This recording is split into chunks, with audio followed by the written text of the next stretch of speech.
Right, ఇక breaking news చూస్తున్నాం. Andhra Pradesh assembly సమావేశాలకు వైఎస్ఆర్ కాంగ్రెస్ పార్టీ ఎమ్మెల్యేల హాజరుపై ప్రతిసారి చర్చ సాగుతూనే ఉంది. వైసీపీ అధినేత వైఎస్ జగన్మోహన్ రెడ్డి సహా ఆ పార్టీ ఎమ్మెల్యేలు మొక్కుబడిగా ఒక్కరోజు మాత్రం అసెంబ్లీకి వచ్చి వెళ్లిపోతున్నారు. ఇక ఆ తర్వాత సెషన్ మొత్తం సభ వైపు చూడటం లేదు. అయితే వైసీపీ ప్రతిపక్ష హోదా ఇస్తేనే అసెంబ్లీకి వస్తామని చెబుతున్నారు. ఈ నేపథ్యంలో వైసీపీ ఎమ్మెల్యేలు వరుసగా గైర్హాజరు కావడంపై అసెంబ్లీ ఎథిక్స్ కమిటీ కీలక నిర్ణయం తీసుకోనుంది. ఇక త్వరలో వైసీపీ ఎమ్మెల్యేలకు కమిటీ నుంచి అధికారిక పిలుపు వెళ్లే అవకాశం ఉన్నట్లు సమాచారం.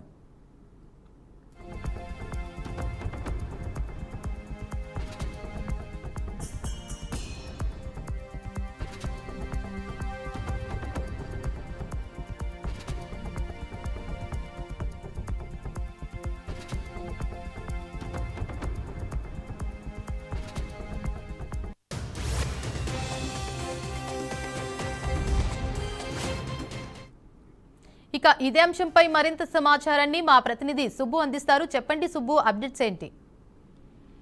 ఓకే దేవిక, ఈరోజు అసెంబ్లీలో ఎథిక్స్ కమిటీ సమావేశం అయింది. కమిటీకి చైర్మన్ గా మండలి బుద్ధప్రసాద్, ఎవరైతే అవినగడ్డ నియోజకవర్గంలో మండలి బుద్ధప్రసాద్ ఉన్నారో ఆయన వ్యవహరిస్తా ఉన్నారు.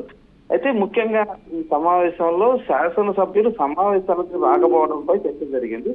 6 వైసీపీకి చెందిన ఎమ్మెల్యేలు సభకు హాజరు కావట్లేదని కూడా, రాకుండా జీతాలు తీసుకుంటున్నట్టు కూడా గుర్తించారు. వెంటనే దీనిపైన నివేదిక కావాలని కమిటీ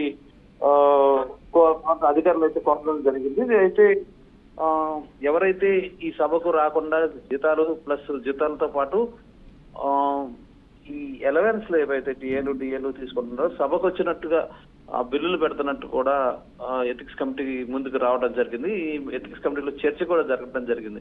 వారందరినీ గుర్తించాలని చెప్పేసి, వారందరికీ నోటీసులు ఇవ్వాలని చెప్పేసి కూడా ఎథిక్స్ కమిటీ చైర్మన్ నిర్ణయించారు.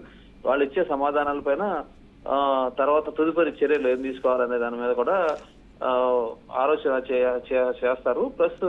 అంతగా అది కాకుండా వైసీపీలో కొంతమంది గతంలో కూడా ఇలాగే సభకు రాకుండా కూడా వీటన్నిటిని బిల్లులు పెట్టుకుంటాం ఇలాంటివన్నీ చేశారు.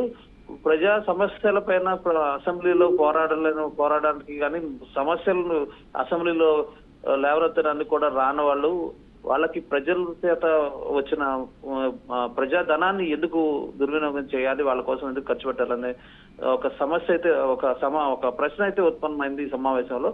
దీనిపైన ఏం చేయాలనే దాని మీద కూడా ఒక కమిటీ వేసి దాని మీద చర్యలు ఏం తీసుకోవాలనే దాని మీద కూడా ఒక కమిటీ వేయనున్నారు. ప్రస్తుతానికి ఎథిక్స్ కమిటీ చైర్మన్ ఎవరైతే ఉన్నారో మండలి బుద్ధప్రసాద్, ఆయన ముఖ్యంగా సభ్యులకు కూడా సూచనలు చేయడం జరిగింది. న్యాయపరంగా కూడా దీనిపైన సలహాలు సూచనలు తీసుకుంటున్నట్లుగా కూడా ఆయన వివరించడం జరిగింది. ప్రస్తుతానికి ఇది ఇలా ప్రజాధనాన్ని ఇలా దుర్వినియోగం చేసే ఎమ్మెల్యేల పైన ఎటువంటి రాజ్యాంగపరమైన చర్యలు తీసుకోవచ్చు అనే దాని మీద ఏదో న్యాయ నిపుణులు కూడా సంప్రదిస్తామని చెప్పేసి కూడా చెప్పడం జరిగింది. అంతేకాకుండా ఎన్ని రోజులు సమావేశాలకు రాకపోతే వీళ్ళపైన బహిష్కరణ అదే వేటు వేసే అవకాశం ఉందనే దానిపైన కూడా చూస్తున్నామని చెప్పేసి వీటిలన్నింటి మీద కూడా పరిశీలిస్తున్నాం అన్నారు. కొంచెం ప్రజాధనాన్ని జీతంగా తీసుకునేటప్పుడు బాధ్యతగా వ్యవహరించాల్సిన బాధ్యత అవసరం ప్రతి ఒక్కరి మీద ఉందని చెప్పేసి కూడా మండలి బుద్ధప్రసాద్ వ్యాఖ్య చేయడం అయితే జరిగింది. ముఖ్యంగా 6 ఎమ్మెల్యేలు 11 ఎమ్మెల్యేల్లో 6 ఎమ్మెల్యేలు ఇలా తీసుకుని జీతాలు తీసుకుంటున్నారు, ప్లస్ సమావేశాలకు రావట్లేదని చెప్పేసి కూడా ఎథిక్స్ కమిటీ దృష్టికి రావడం జరిగింది. అంతేకాకుండా మరొక 5 ఎమ్మెల్యేలు వచ్చి సమావేశానికి హాజరయ్యి వెళ్ళిపోతున్నట్లుగా కూడా 5లో కొంతమంది వచ్చి వెళ్ళిపోతున్నట్లుగా కూడా గుర్తించారు. వీళ్ళపైన ఏ రకంగా చర్యలు తీసుకోవాలి, ఇదంతా కూడా ఇతను రాజ్యాంగ విరుద్ధం ప్రజలకి ఇది వీళ్ళ వల్ల ఉపయోగం ఏముందనే దాని మీద కూడా చర్చ జరిగింది.